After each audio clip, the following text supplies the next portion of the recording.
What's going on, YouTube? It's your boy, CamATL. Shout out to the DFS squad. Shout out to everybody watching this video right now. Drop a like down below because I already know you're going to love it. Subscribe to the channel if you haven't already. Make sure you comment anything in the comment section to enter your name into the $50 giveaway that I do every single week on this channel. Thank you guys for joining me as always. In this video, I am going to do the final look, which means we are going to go position by position, and we're going to talk about the guys that we are interested in at each position and guys who are playable on this slate. All right, as you know, in the first look lineup, if you haven't seen the first look lineup video that is posted on this channel, go back and check it out and then come back. But in the first look lineup, we kind of just focus on the guys that we're putting in the first look lineup.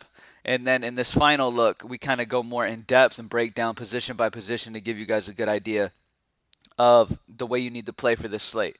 All right, so let's start it out. Let's start off. As you can see, we got the Greenlight DFS optimizer up on the screen. We now officially have MLB, NBA, and NFL on our optimizer. Super excited about, happy about that. You can access that at greenlightdfs.com. But anyways, the video will be happening on the optimizer. Let's go ahead and get straight into it. Starting off at quarterback. Now, first and foremost, Lamar Jackson, obviously, if you have the money, is the number one quarterback on this slate. And he's going to be almost every single slate of the year. Okay, the matchup's going against Cleveland. It's a solid matchup. Plain and simple. It's just, there. Last year, he got 26 and 33 against this Cleveland defense. All right, he rushed for over 100 yards on one of those games, Week 16 last year against Cleveland. He rushed for 103 yards. That's just the floor that Lamar Jackson gives you. He gives you the best floor in the entire NFL for DFS. He's just an absolute monster. So if you can afford Lamar Jackson, then do it. Especially in cash games, do it for sure. All right. Next up, as you can see, the optimizer loves Russell Wilson. I love Russell Wilson as well for GPPs, man. There's some big upside here, and I think this game stays close and competitive. It's a solid matchup against Atlanta, obviously. This Atlanta secondary has been bad for a while now. The thing that bothers you a little bit is last year, in this same position that you expected a big game out of it, it ended up only being 15 out of Russell Wilson, and the run game ended up being a big deal. That's what you kind of run the risk of. You run the risk of possibly, the run game exploding. But Russell Wilson seems safe for 15 plus, but he's a play. In GPP, he could end up scoring a ton of points. So I'm interested in him in GPP in a way. In cash games, I'd rather just try to find a way to get Lamar or spend down for one of these other guys that I'm going to talk about in a second. All right, now let's go ahead and talk about Carson Wentz. He's another guy that I'm really finding interesting on this slate at only 6'3". All right, first and foremost, he's been solid against them through his career. 28 and 22 last season alone. All right, now we know Washington is a bad secondary. Gave up over 33 to Dak Prescott, over 38 to Daniel Jones. Wentz is better than him. Okay? Wentz has some solid targets with Ertz, Deshaun Jackson. They've got some solid targets on this offense.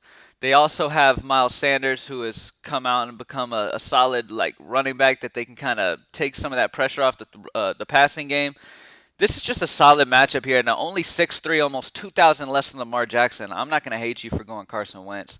Like I said, it's a solid matchup. Washington is bottom in the league at passing touchdowns allowed per game. They're allowing over 2 touchdowns in the air per game. So I really love him here. I love Wentz. He normally ends up having solid games when they're favored. When Philly is favored, he normally will score you 22 DraftKings points or more. So that's a good spot here. I definitely think the Philly's favored and they're going to win pretty easily in this one. The only risk here is that Philly gets up a little too big. But I actually have some faith in Haskins to be able to do something this year. We'll have to see. But anyway, right around that price range, which is a really good price range on this slate, Cam Newton I'm really interested in because Bill Belichick makes anybody look fire. Plain and simple. And in no way am I saying Cam Newton's not a good quarterback because we all know he's a solid quarterback. He dealt with some injuries. That shoulder issue really plagued him for a while in Carolina. We know what he's capable of. All right, when this dude is healthy, he is one of the more solid quarterbacks in the entire league. Plain and simple. All right, this is a quarterback that's a running back too. He loves running the ball, especially down in the red zone. He could easily get you in the end zone just using his feet. You got to expect Belichick to use his mobility a lot here. He's been stuck with Tom Brady for years and not been used to being able to have a quarterback that can take off and run. I think he's going to have some fun here with Cam Newton. I think Cam's going to have a solid season with New England. I mean, this is a Miami defense. This situation here is beautiful. This is a Miami defense that was absolutely horrible last year. They were giving up over 280 passing yards per game. They were bottom in the league. I mean, teams against them were just passing the ball a ton on them. All right, they're bottom in the league at passing touchdowns allowed, up there with Washington, allowing over 2 passing touchdowns a game. It's just a fantastic matchup here. All right, Cam Newton is in a perfect spot. He's at home in New England. Yes, please. Love Cam Newton at 6-1 as well. All right. Another guy I want to talk about. I talked about Garoppolo, loving Garoppolo. You got to love the other side as well. Kyler Murray just added DeAndre Hopkins to his arsenal. All right, Murray was having a solid season last year. He had a decent season last year. He had some huge upside moments where he got 31, 30, 26, 25, 25. Like he can get you 30 plus. All right, now the matchup against San Francisco isn't ideal, but remember, this is still a San Francisco defense that gave up over 24 to Jared Goff. Now, Kyler Murray is not Jared Goff yet, but it won't be long until he is. Kyler Murray can do a lot on his feet. This is his second year. He's going to have more of a comfortable go at it. He's got a weapon like DeAndre Hopkins. I think that benefits him a ton here. Okay, think about it. Look at his targets he had. Larry Fitzgerald, who's very old. Christian Kirk is just up and down. All right, like he's just not super consistent. There's really no targets he had. David Johnson was constantly hurt. So it's like he had no targets and still had a decent year and had games where he scored over 30. All right, now with DeAndre Hopkins, I would not be surprised to see Kyler Murray have a great game here. And I think this game stays fairly competitive, honestly. All right, and it's quick-paced. I talked about it when I talked about Garoppolo, which I'll go ahead and pull him up right now. When I talked about Garoppolo in the first look lineup, the reason I loved him is the price and just situation. Good matchup against Arizona. All right, now Kyler Murray doesn't have the amazing plus matchup that Garoppolo has on the other side, but at the end of the day, both of these quarterbacks are usable. I lean Garoppolo slightly, solely on the fact that normally teams facing Arizona get a nice bump in speed of play than they're used to, especially a San Francisco squad. And Garoppolo's already shown twice last season that he can dominate this team. He got over 30 both times, absolutely destroyed them. All right, now, with Kyler Murray having that new weapon in DeAndre Hopkins, I think this game stays closer than it would if he didn't. So I'm still on board with Garoppolo. Absolutely love him. I think he's cool, and I like both of these quarterbacks, honestly. At the end of talking about this position, I'll go over the core guys that I'm liking the most. All right, because we're gonna go through guys and talk about them. A lot of these guys are playable on this first slate of the year. Drew Brees. Drew Brees is going against Tom Brady, and the best part about it is he is at home in New Orleans. So you know what to do. When Drew Brees is at home in the Dome, you know that he's always in play. The problem is he's 6'8", and there's so many solid options at quarterback less than that. Carson Wentz, Cam Newton, Jimmy Garoppolo, where it becomes a bit of a problem. And GPP, I completely understand it if you want to go that route. This Tampa Bay defense is okay. Their defensive line can get pressure on you for sure. But Drew Brees just has some amazing weapons. He's always super solid at home. So Drew Brees is definitely a play. All right, another guy I want to talk about is going to be Mitch Trubisky. Mitch Trubisky's 5'4" going against Detroit. Now, this is a holy grail of matchups. All right, like this is a great matchup, and it's in Detroit in a dome. All right, I've talked about this before. I love picking my quarterbacks. Like I do favor harder on quarterbacks that are in domes than I do outside, just solely on the fact that historically they just tend to do better when they're in a dome in a nice air-conditioned environment without the elements of the earth.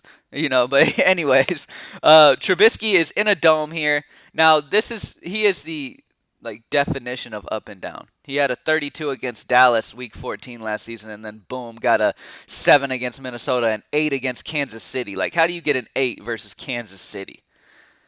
He was down the whole game trying to throw it and still sucked. So Trubisky is just not a great quarterback in general. But at 5'4", going against Detroit, if you're playing GPPs and you just want to punt the quarterback, spend down at quarterback, and then that's completely fine. And it's definitely a solid matchup in a dome. All right. Outside of that, there's really one other guy that I'm interested in, and that would be Wilson. Now, I talked about Russell Wilson a second ago. He's 7,000 is the only issue. All right. Now, the matchup is there, and I expect this game to be a good game. And obviously, going against Atlanta, it's always a solid matchup for an offense. But like I said, you have, in my opinion, here's my opinion. Let me just go ahead and break it down. In my opinion, you spend up for Lamar Jackson. Okay. Now, obviously, the optimizer is going to be high on certain guys that I haven't mentioned, like Josh Allen, Russell Wilson, Matt Ryan. These are GPP guys. These are guys that are solid GPP options. I do like Matt Ryan, but it's GPP, and the optimizer is focused towards GPP. So it's going to give you guys that hopefully we can get at a lower ownership that people aren't really talking about, like maybe Josh Allen will be a low-owned guy who can do a lot on his feet to give you a solid floor and then have some upside if he's able to get in the end zone multiple times. But my main, guys, is if you have the money, go Lamar Jackson. Every week in, week out, really. If you have the money, do it. Outside of that, Cam Newton. Tom Brady is solid against New Orleans if you want to go that route. But my main, guys, is Lamar Jackson and then these guys right here. Cam Newton at 6'1". All right. Carson Wentz at 6'3". Garoppolo at 5'8". So you either spend all the way up or you go these mid-range guys that are just in solid positions. And these are the main core guys. Jackson, Wentz, Newton, Garoppolo for me. Personally, those are the main guys. I mean, obviously, as things change and depending on how the lineup builds end up going, I mean, you can get off of those four. Like I said, Russell Wilson, Josh Allen, Matt Ryan, Tom Brady. You know, it's not like I don't like these guys. But those other guys are just in fantastic spots, and I love their prices. All right, let's move on to running back. Touch on running back real quick. Now, at the top of the list, look, anytime Christian McCaffrey's on a slate, he is the go-to. All right, he is the main guy you want. But obviously, you're not going to get Lamar Jackson, Christian McCaffrey, Michael Thomas. It's just not going to happen unless you're super punting everything else and really ruining your chances at a big day. All right, there's certain guys. Now, I'm not going to talk much about Christian McCaffrey. I'm just going to say play him if you have the money. There you go. I'm moving on. You play him every single week, just like Lamar Jackson. If you have the money, you play those guys. Just like at wide receiver when we get to it. Michael Thomas, play those guys. Like, if you have the money, do it. Anyways, I'm not going to talk much about that. We're going to talk about the other guys that are solid prices on this slate, all right? And let's start off with one of my favorites is Josh Jacobs. I'm expecting a huge year out of Jacobs here in this one. He's got the best matchup on the board against Carolina. Carolina just leaked points to running back last season. Man, it was horrible. All right, Josh Jacobs is in a beautiful spot here. I mean, the last 5 guys who went against this Carolina team, 19, 18, 29, 19, 15. Those are just their DraftKings points against this team. They always seem to do very well in this matchup. And Josh Jacobs in general is just a solid back. Carolina was bottom in the league, allowing almost 2 rushing touchdowns per game. Also bottom in the league at allowing almost 140 rushing yards per game. This is a defense that is really bad. Against the run especially, and Josh Jacobs is going to eat. Do not sleep on my boy Jacobs at 6'8". Definitely love him a lot. All right, another guy I want to talk about is Austin Eckler. I didn't talk about him much in the first look video, but I love me some Austin Eckler here. All right, I mean, we know how much, first things first, we know how much Phillip Rivers loves his pass-catching backs. All right, we know that. He loves dumping it off. All right, but right here, now he's in this team here, and well, Phillip Rivers is in the Colts. Sorry, I'm blanking. Eckler is on a team with no Melvin Gordon. Sorry, I got mixed up and started talking about Phillip Rivers because he was on the Chargers last year. Phillip Rivers is on the Colts this year, and look, while I'm talking about, let me go ahead and talk about that. All right, we know how much Phillip Rivers loves to use his pass-catching backs. So now that I started that, let me finish that. That's why I like Marlon Mack here. I think he's going to have a lot more pass-catching possibilities this season than he did last season. All right, like I said, like I started saying wrongly with Austin Eckler, we know how much Rivers loves to dump the ball off to his running back. Marlon Mack's going to see a lot more passes than he's used to in the past game. This is also a Jacksonville defense that struggled against the run last season. Gave up over 33 to Devontae Freeman. Marlon Mack is a solid option at 5'3", and I feel like he's being slept on here as well. All right, let's go back to Eckler. Now, Austin Eckler is just in a solid spot, man. Going against Cincinnati, this is kind of the matchup like Carolina. Cincinnati struggled bad against the run game last season. It is a beautiful situation here because Melvin Gordon is out. Anytime Austin Eckler would get the start and Melvin Gordon would be out, Eckler was always a top play in fantasy, especially on DraftKings where it's point per reception. Eckler's one of my favorite running backs on the board solely on the fact that DK is point per reception, full point PPR, and Melvin Gordon is gone. This is his backfield. I expect Eckler to have a huge year. Plus, he's going against Cincinnati, a bad run defense where he should be able to carve them up easily. It's just a fantastic spot, man. Whether he's catching the ball or he's running the ball, he's going to be a fantastic option. He is one of my favorite running backs on the board. Him and Josh Jacobs, point per dollar. I really love both of those guys. Let's talk about Dalvin Cook. Let's jump around. Go to Dalvin Cook at 7-9 going against Green Bay. This is another solid option here. Dalvin Cook gets exposure in the pass game just as he does in the run game. He gets a good amount of carries. He gets a good amount of targets. He's going to get you 5+ targets in the pass game. He has the potential to get 25+ carries. He's just going to get a ton of usage in this offense. Cook is one of the higher usage players in the entire league. I mean, at 7-9, you're going to have to pay up for him. I kind of point per dollar prefer Eckler and Jacobs. And there's some other guys that I'm going to mention that are also solid. I already mentioned Marlon Mack at the position, Joe Mixon. But these guys are solid. Joe Mixon and and Dalvin Cook is, I mean, I prefer Joe. He's 1,000 less. Let's talk about Joe Mixon while I'm on it. I prefer Joe Mixon here going against the Clippers. The Chargers. I've been talking too much basketball. Joe Mixon going against the Chargers here. I talked about it in the first look lineup. This is a high usage player right here. They want to get him the ball 25+ times. They want to target him in the pass game. He's going to get 3 or more targets in the pass game at least. He's going to get you 25 touches hopefully in the run game. I love the matchup here. I mean, they gave up over 34 to Damian Williams. Joe Mixon is a solid option at 6'7". I prefer, like I said, my main go-to running backs that I'm loving as of right now with the final look. We have a few days to go until the slate, but as of right now, Josh Jacobs and Austin Eckler are the two guys that are some of my favorite point per dollar. I want to talk about Miles Sanders because I talked about him shortly. He is questionable as of right now. He has been limited the entire week. He was limited again yesterday. We're going to want to see a full practice out of him, and if we don't, we're going to have some amazing value popping up. All right, let me see. Who is the guy that's going to end up really popping? If Sanders is out, the guy that you're going to want to get is Boston Scott. All right, Boston Scott's going to be your go-to. You see what he did week 17 against the Giants. Got 35 DraftKings points. Boston Scott will be your value of the weekend if Miles Sanders ends up being out. All right, so just pay attention to that. Sanders has been limited the entire week. He was limited again yesterday. Pay attention to that. I'm recording this on Friday. He was limited again yesterday, so that's not a great sign. So definitely pay attention to him. All right. Now, next up, who do I want to talk about now? Let's talk about Todd Gurley on my Atlanta Falcons. All right. Now, problem here is we know the talent that this dude possesses, just naturally just a gifted running back in general. The dude was one of the best running backs in the league just a few years ago. He was dominating defenses, carving them up. Problem is he's been dealing with a lingering knee issue that's really caused him problems. And Atlanta is going to limit him.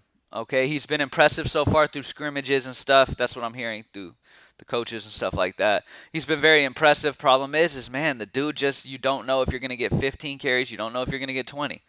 If he gets 20 carries against Seattle, he's going to be good.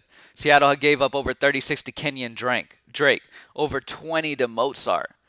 Over 19 to Aaron Jones. Todd Gurley could get you 20 DraftKings points here at a very low ownership, too. I think people are going to shy away from him because of his knee issue, and I agree with it. I'm not going to have a ton of Todd Gurley just because of his usage issues. But if he gets 20 carries on this new offense, he's going to be solid for sure. All right, now, I know they got a lot of mouths to feed in Baltimore, but Mark Ingram could end up having a big game, and I just want to mention him because he has the possibility of just breaking the hell out in this matchup against Cleveland. All right, you have Dobbins there now. You got guys who are going to be competing, and it's a tough situation, but Mark Ingram is still officially their starter. He is going to be splitting carries, but I have to mention him because I feel like Ingram just has those weeks where he could just go crazy. All right. So, who else? Let's see. We talked about Joe Mixon already. Let's talk Alvin Kamara. The Optimizer loves Alvin Kamara at 22, and I do too in GPPs for sure. Even in cash games, he gives you a solid floor with his pass-catching ability in general. And like I've said multiple times, on DK, you want these pass-catching running backs. They are the holy grail. Just like I love Austin Eckler, same situation here for Kamara. All right.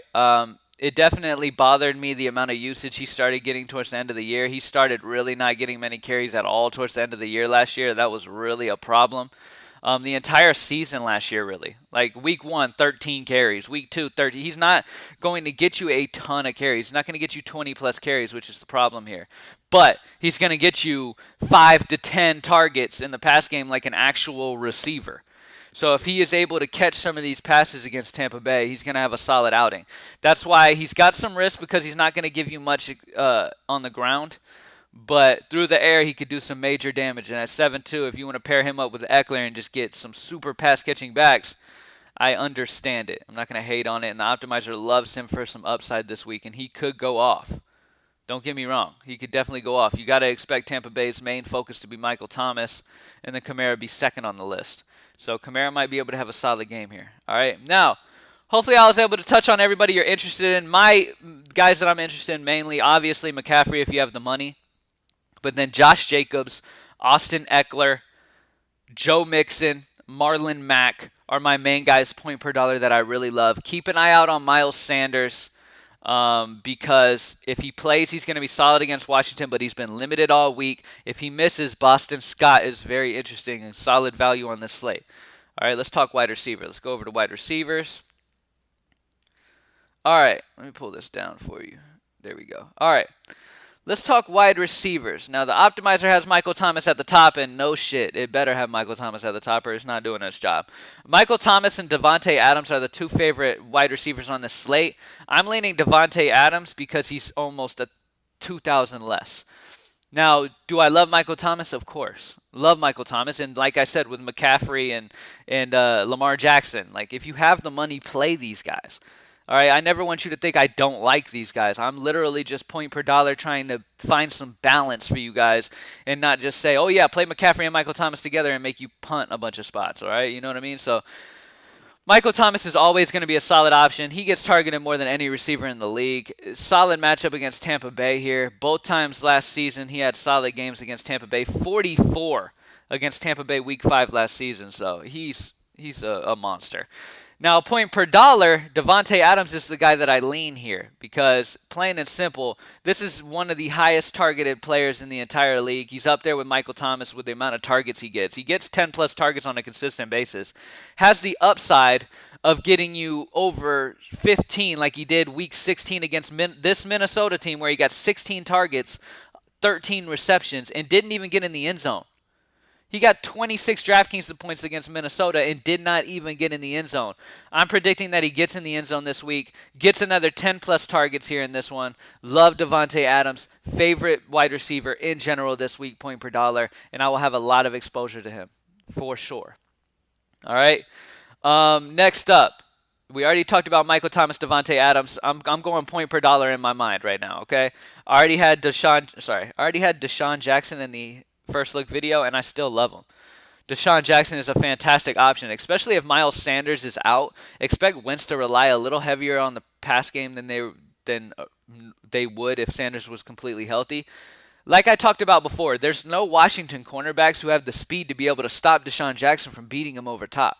And you have to expect Philly knows this. Especially if you're playing Carson Wentz, pair him up with Deshaun Jackson. Don't overthink it. I think he's going to get some solid targets in the pass game this season. He's got some huge, ridiculous upside. I love getting a speedster like him who can beat somebody over the top and get huge points just in one play at under 5K. All right. Outside of that, obviously, I love Tom Brady's targets. Mike Evans and Chris Godwin. I lean Chris Godwin at 7-1. He is the main guy that I will be having exposure to, as you see him right here. The optimizer loves him under DeAndre Hopkins. But right here, right around 16, projected a little over 16. Chris Godwin's a solid option. I think these receivers, Mike Evans, Godwin, they're all Gronkowski. They're all going to have solid years this year because Brady just spreads the ball around. They're all going to be consistent. That's the thing, though. Brady does spread the ball around. Okay? So you gotta pay attention to that because that's the problem. It takes away some of the, like, if you didn't have, any other decent targets and Brady was, like, if it was a different quarterback, then maybe, it'd be super locked. Brady is a great quarterback, don't get me wrong, but he spreads the ball around and that's the issue you run into. He could throw a touchdown to some fourth stringer. You know what I mean? And that's the issue you have with that. But I do love Chris Godwin. He's one of my favorite receivers as well. If you go the Trubisky route and spend down, you got to pair him with his boy Allen Robinson the second. I love this situation here. I mean, at the end of the year last year, Robinson was getting soaked with targets. Trubisky was relying heavily on him. He got 14, 12, and 12 targets the last 3 games of the year last year. Now he's going against Detroit. So if that same thing goes again, there's nobody on this Detroit D who can hang with him. He got 22 DraftKings points the last time he faced this Detroit team. It's in Detroit, in a dome, and like I said, I like the pass game a lot more in domes than I do with the roof open. So it gives me a little bump on Robinson. At 6'5", I like Adams more, but plain and simple, if you're going Trubisky, I do like Allen Robinson. I think he's going to get some solid targets, and he's going to be slept on. He's a solid GPP option here, especially if Trubisky just relies heavily on him and just soaks him with targets this entire game. It's a solid spot for him. Let's talk about DeAndre Hopkins, who took his talents over to Arizona. Going against San Francisco, it's a good matchup, man. Devontae Adams dropped over 25 against him. Tyreek Hill, 22 against him. Solid matchup here in this one. The dude's an absolute beast. I don't have to explain much about DeAndre Hopkins, especially if you're going Kyler Murray, plain and simple. That's how you do it.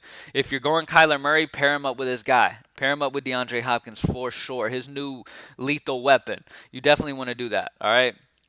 It's a solid option. Now, with DeAndre Hopkins, like I talked about, nobody's really going to go this route, but I would not be surprised to see a guy like Christian Kirk have a big game with that decoy of DeAndre Hopkins out there. And like I said, Hopkins has been a little bit limited with a hamstring issue throughout the offseason. I don't think it's going to hamper him too much now that come the season starting, but Christian Kirk having a huge target like DeAndre Hopkins on the field could take the pressure off of Kirk and him have to deal with like the third cornerback instead of like the second or the first.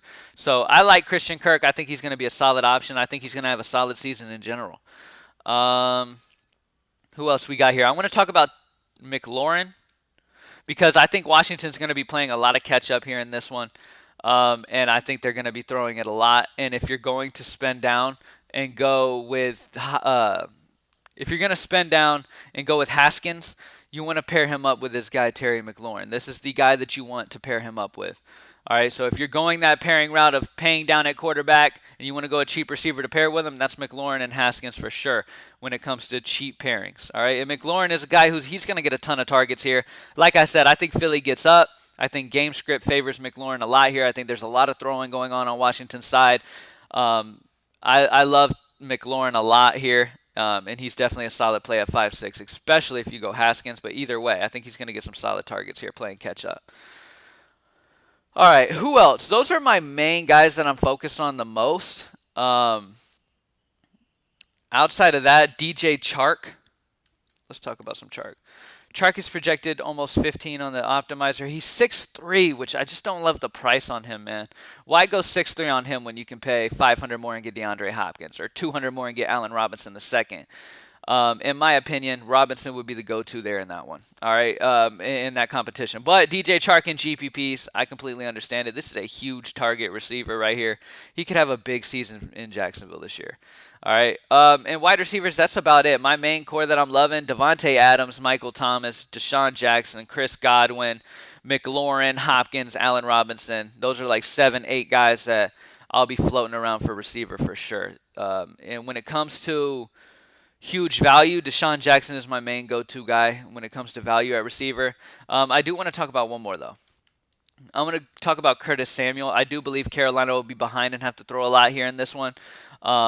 And Curtis Samuel's a solid option. He got solid targets last season with their new quarterback they have over there, Kyle Allen. And I definitely think it's a good spot here for Curtis Samuel. All right. At tight end, let's go ahead and break tight end down real quick. At the top of my list, honestly, you know how much I love Wentz this week, and Zach Ertz at 5'8" seems a little too cheap to me. Going against Washington, I mean, this matchup for this Philly offense is spectacular. And once again, if Sanders misses, that's just even more targets in the pass game, I believe. Zach Ertz is a solid option. And Sanders out too, that's another target gone.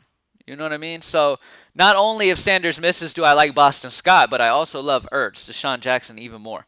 But yeah, Zach Ertz, especially if you go Wentz, pairing Wentz with Jackson and Ertz is a solid upside play, and I really like that strategy this week because those two guys have some huge upside on this slate, And with the price of Ertz this week at 5.8, just seems a little cheap. All right. Now, if you go with our obvious boy, all right, and you want to pair him up with your boy Mark Andrews, I completely understand that matchup against Cleveland is really good. Andrews dropped over 27 against the same Cleveland defense last season, Week 16. So, yeah, I wouldn't be surprised to see Lamar and him connect on a bunch of occasions and him be a solid option. 200 more than Ertz. In cash games, I prefer Ertz. In GPPs, Andrews for sure, especially if you have Lamar. All right, so period. That's how you make your decision. If you're playing Wentz and want to go Wentz and save money at quarterback, then go Ertz. If you want to spend up for Jackson, you need to pair him up with Andrews probably, or his good Hollywood Brown, his guy Hollywood Brown, a receiver. You can go that route as well. Another guy I want to talk about who should have a solid year in Cleveland, another target for Baker Mayfield to get, is going to be Austin Hooper. Now, the problem here is it's just a really tough matchup against Baltimore. I usually don't really like playing guys against Baltimore in general, but you got to expect they're going to be behind a ton in this one. Cleveland's going to be behind a ton in this game. I'm expecting Baltimore to win pretty easily here. And so Cleveland's going to have to throw a ton. Austin Hooper's in a fantastic spot here, just solely off of the amount of targets he should see here playing catch up. And I expect him to get in the end zone as well in his first game in Cleveland. All right. Outside of that, I already put him in the first look lineup. George Kittle's my other guy that I really, really like. He's another guy that got a ton of interest in. He's expensive for sure. He's 7.2, so you're really having to pay for him to get him. But if you're going Garoppolo, I see nobody better than to pair Garoppolo with Kittle. If you go the Garoppolo route, I prefer that you probably should pair him with Kittle. You know, I love pairing my guys. If you play a quarterback, play him with his pass-catching running back or a pass-catching receiver or his tight end, or, you know, if you play a guy like Lamar Jackson, you don't have to pair him because he's going to get a ton on his feet. You know what I mean? Like Cam Newton. You don't have to pair Cam Newton because he's going to get you some stuff on his feet as well. You don't have to pair Tom Brady because he's going to spread the ball around so much. So there's just certain guys that you don't have to pair with, but most of the time, for upside purposes in GPP, you want to pair guys up. So if you go Garoppolo, you want to pair him up with Kittle, plain and simple. Now let's talk about Gronk, and then that's about it when it comes to... I'm going to talk about a few more, Gronk and Jack Doyle, but let's start with Gronkowski. Gronkowski is back. Now, if he can stay healthy is the whole issue here, and he was off for a good little bit. But he has his boy Tom Brady. Tom Brady has the best connection with him out of anybody on this team, obviously. They've played together for a while. Gronk, I would not be surprised to see him have a solid game here in this one. At 4.9, I would not be surprised. I prefer to spend up for the other guys and just kind of take a wait and see on Gronk, but I wouldn't be surprised to see him have a solid game. Now let's talk about Jack Doyle. Jack Doyle is a guy, Optimizer loves him, has him projected over 12. Doyle is a solid option here in this one. Plain and simple. The only issue here is I expect the Colts to win this game. They're 8-point Vegas favorites as well, but they're a solid total and expected to really carve up the Jacksonville defense. Darren Waller dropped over 23 against them last season. Austin Hooper over 15. I mean, Jack Doyle could get you 10 plus, and at 3.6, if you want to spend down, Jack Doyle is my spend down guy. If you're okay with spending some money, Zach Ertz is probably my overall favorite tight end, and Kittle and Andrews. All right. In GPPs, Austin Hooper is solid as well, playing catch-up. Nobody's going to play Hooper against Baltimore's defense, but playing a ton of catch-up in this game, being down big, what I'm expecting at least if that game script happens. Now, if this game stays close or Cleveland gets up in some alternate dimension, then he's not going to be great. Now, let's go through defense really quickly. We're at 33 minutes on this video. Let's go through defense really quickly. New England Patriots are my favorite defense in general, and I'll be trying my hardest to get them. Those will be the guys that I want the most. Outside of them, the Baltimore Ravens at 3-1. I expect the Ravens to get up big. I've talked about them multiple times. Baker Mayfield, when he falls behind, tends to make a ton of mistakes. He's going to throw some picks, and if one of them can be a pick six, Ravens are going to be a huge nice play here. Love the Ravens at home in Baltimore. Love the Patriots. Both of these guys are perfectly fine. I think both of these teams get up big on their team, the team they're facing, and the Cleveland and Miami are going to have to throw a lot to keep up, which in turn is going to cause a lot of issues. If you want to spend down, I do like the Jets. If you're punting defense, like a lot of people like to do, and I have done it a bunch of times, I believe in the week that I won $70,000, week 5 last year, I punted defense. I believe. but I'm not 100% sure. I might have played the Patriots defense and they went off, but who knows. The Jets defense, though, at 2-1 is a really solid option here in this one going against Buffalo. I mean, Vegas total doesn't like Buffalo too much. I mean, they only have Buffalo projected. I mean, they're okay. I mean, they're projected to score 23 on the Jets, but at 2-1, the Jets, the best part about this is the Jets defense has upside. 18, 16, 16, 18, 22, 14 are the biggest totals they had last season. They have some solid upside here. I think Allen's going to Josh Allen's going to have a solid game and carve him up with his on the ground pretty well. But I think if you're going to punt defense, go Jets. If you're going to spend any money, Patriots or Ravens are my go-to. And thank you guys for joining me as always. Hopefully I was able to touch on all the guys that you are interested in this week. Good luck, man. Greenlightdfs.com to join the squad. Let's get it. Hey, if you're interested in doing game bets. We started the year off with a bang yesterday, taking Kansas City, giving up 9.5. It was an easy W. Profited a good amount of money on that bet. If you are interested in that, follow my game bets page on Twitter @_tipzilla, TIPZILLA. Hit up Greenlight DFS for the lines and for DFS and all that normal stuff. Check out the optimizer. Play around with it. It'll shoot you out some beautiful GPP lineups for the week and give you some upside to get that 5 milli. All right? Thank you for joining me as always, and I'm out. Peace.